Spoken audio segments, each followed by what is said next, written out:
Chaka kumbedi ki ya chuli kama kumbedi ya wachini woman MP me district me Omoro honorable Megu Catherine Lamwaka kumbedi ki cheko chimo ena bedu one com pa chuli parliamentary members me parliament part ame ko one report ini kada ko dugi Be apoyo Nia Catherine Lamwaka, a member me parliament me Omoro district, one com Pacholi parliamentary group, ma members tien geno kerugeni koma metelogi machalo one com ma megi. Dong gien madit ma pere tek loyo kakama neno na tie ye ena ye ni mwaka bichi eni me dok teach me parliament me apawi arioni.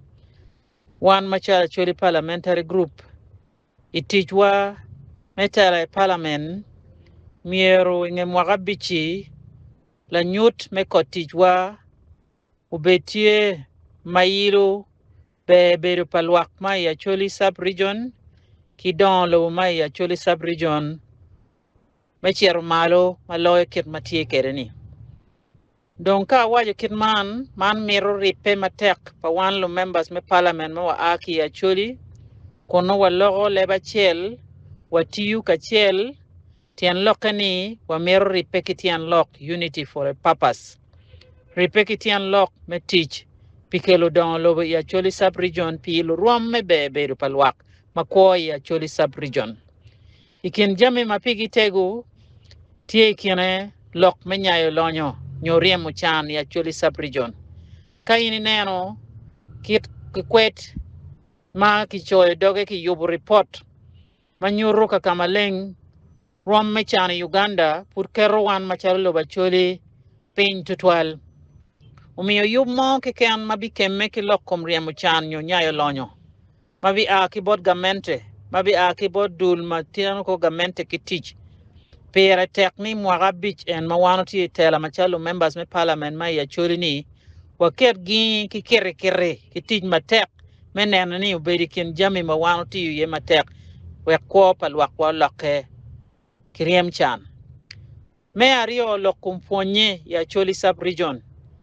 Tigien mena mario ma pere tek atiga nilitieno ma aki ya choli sub region miergu beri ruam me kwan ma malo bene ku bet ki ngeyo piny matut gien mo ke ken mabibino i parliament i dok tijwa nyo bod gamente nyo dud mamiyo kony me tich ki gamente ma kemme ki lokum ponye mier wati ye ki kere wa bet lu yen kony ma pat me neno ni kaga odon lo kumponye mateka tiga. Ki jami mu kene mapol ma pat kenen yuppa gamente matie madoge pe ya tum chieke ma oberu tie ma pe tum jami ma mette ni mer kiti pero ma diyo luak ma pat lo bacholi kaberu ma pat wok piny ma pat kire kala member me parliament ne no tie kienwa ento mier wa ten quote ka chelo menene wa ribu chingwa we kwei pekini eni ki duak ki piny ki jwagi go we kwa palwak wa ben mabe chipi mwaka bich eni gin madit makaro ena ye ripe kienwa machalo members kono wa ripe kitian lok meneno ni wa tiyu pi don lobo wa tiyu pi beber palwak makoi ya choli sub region. apart you honorable Catherine Lamwaka personally and so do I very calm woman, very focused, very steady, ngayu look, very articulate. I'm sure of steering maybe the one come in maybe. Emma, actually parliamentary group needed a mother, a mentor, and a calm personality. All these identifications take from Catherine Lamwaka. Pikar malaj waberu kaneno actually parliamentary group mokak. Team achiel ti kono bod nga, team ario ti bod nga. In totality actually parliamentary group no yo poka shoka dek. Piem dong mo kana ki pay tela po luo nyi nga mo beru chairman pa nga ki ka kun magu forming.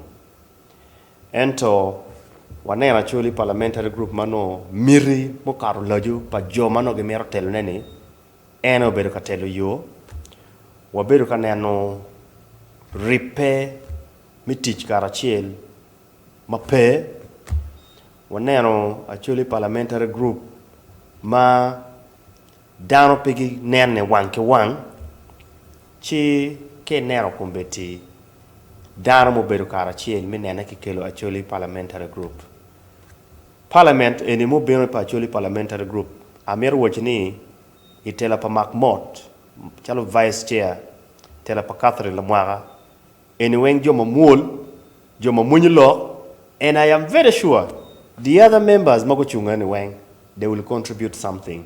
Wek wanu wacheko kong teach kara chiel. 3 days ago aneno kama Penduzi watching actually parliamentary group gemero telo dano ero gen pe gemero tela. And few days after ke bino ke yer donga. Gen getika telo dano gen ke ken gibeno dongo no lo tela gi. So it is a good way to go. But apart, we're very why there are very few MPs may actually gidwonge kara eniko. MPs mo bolo. Mati ken eni ma anano chairman no but ma perekene. But because and he's a minister, he could have been occupied. Mati missing Kenyu. No, magatika missing gidwong. An honorable lady and a Betty missing. And honorable Beatrice Akori missing. Hilaro Nekpe Kenyu. Yes, again when ministers mother could have been busy that time. Ngamukanama para Kenya. No, ke nero mot mega all better chan pe. Wachet igulu opio I'm not saying opio angure Kenyu. I'm not saying the woman MP Migulu district. Anena charity anu Mr. J. Johnson Nyerope ento mi tongo wiye genma ukata ye ki wachi members mo beru tie go beru gana par bichel mo kene go beru members wen go pe go beru tie ma go beru tie ne go bino go bolo kui members angwen money go participating online mo kene ne go chwala apologies ma megi we ko pe go beru tie tentatively that is genma honorable Okot Peter Owayo and Okot Peter in the extreme. For the first time, Enober Electoral Commission, Enober guiding the process, and we want to say for the people of Toji, you have also a good leader, very humble man. But also this is a really new perspective because actually parliamentary group Mayange was comprising of veterans in the politics. Mano Kianatie, Megubeta Olochan, Kianavena Tienga. Mayang Chan and Professor Ogala Tigo, Mayang Chane. So it had veteran politicians, so anything, for lack of a better word, younger blood. I'll go for but also, Emma, it's not so young because Kenero, 2 terms in Parliament, Chalo Mego Catherine Lamwaga, she comes with a lot of experience. Of course. If I was vetting for any of the personalities, I think I'm not wrong. If I was vetting for any of the personalities from Acholi sub-region, one of Merobeda among the ministers, my first priority or first choice would be Catherine Lamwaga, and then I would descend to Jara Martin Mapenduzi, and then others can come through. But Bibiano Benaminyo to care as the chairperson actually parliamentary group for me is a big plus. And I am sure she will deliver. Of course.